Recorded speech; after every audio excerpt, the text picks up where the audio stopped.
Welcome back to Down the Track. The English cricket summer has officially started.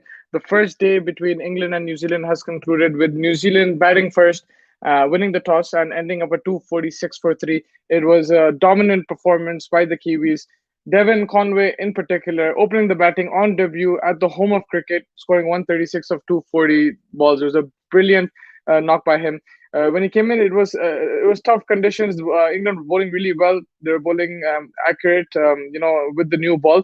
But he was very patient. He was, even though he is a stroke player, he was very patient. And just the transition from T20s and one days to Tests was so smooth for Conway. I saw him, last winter. He was batting brilliantly for New Zealand at home in T20s one days. This is a different challenge altogether. Playing Anderson Broad, with the ball moving the Duke's ball, and I think he batted magnificently. It was a brilliant innings. He's very patient, and then he played his shots. You saw even in his nervous 90s, he played his shots. That a short ball he pulled for six to get to his 100. Another sublime shot. It was a brilliant innings to watch, and he's a player to watch out for in the future.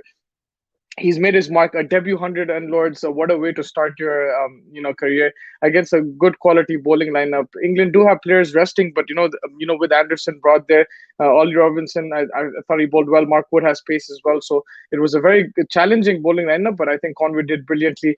The others around him, Kane Williamson and Ross Taylor, they couldn't they couldn't convert their starts. So Williamson being dismissed by Anderson, chopping one on, and I think Anderson has a good record against Williamson. So it's really good for New Zealand that someone apart from Williamson and Taylor has stepped up. Now they don't have to rely on those two. Over the last few years, we've seen Williamson and Taylor time and again coming in and scoring those runs. A lot of pressure on them. When they don't perform, then New Zealand are in trouble. But today that was not the case. Conway stepped up, and it'll give them a lot of confidence also going into this Test Championship that this batting order has other strengths in their batting. And yeah, it was a fantastic innings. And Tom Latham, it was a good start with him. They saw off the new ball. They got a good opening stand. Unfortunately, he got out. He couldn't bat on.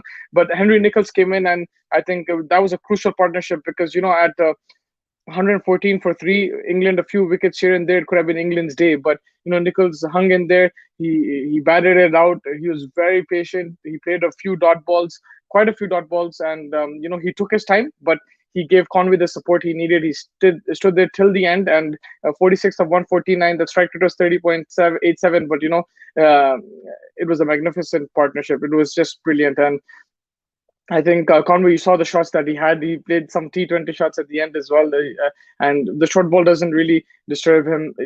He's not a blocker as per se, but he does have patience. He can leave the ball well when needed. He will block the ball, but it's the shot selection. He knows which ball to attack. He just doesn't attack every ball blindly, and that shows that he's a proper Test batsman. For England, I feel that they went with one fast bowler too many. I think Jack Leach should have played. Joe Root was playing as a spinner, but you could easily see that the four fast bowlers, Anderson, Broad, Robinson, Wood, they were getting tired. Like Broad and Anderson, of course, the fitness is tremendous. But when you have four fast bowlers bowling two at a time from both ends, it's just it becomes tiring, overwhelming, to a sense. But I think if Jack Leach was there, he would hold one end, he'd bowl like 20, 30 overs, and he'll give the fast bowlers a breather. And when they come in, they will be fresh.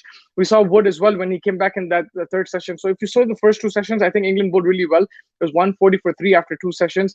New Zealand's run rate was 2 point something. They were bowling tight. They weren't giving any free runs, but that third session flipped everything, and I think that's where they got the team selection wrong. You could easily see bodies tiring there in the field. Even when they were coming in to bowl, I think the England bowlers were tired. They were knackered, kind of, and I think that's where they missed a trick.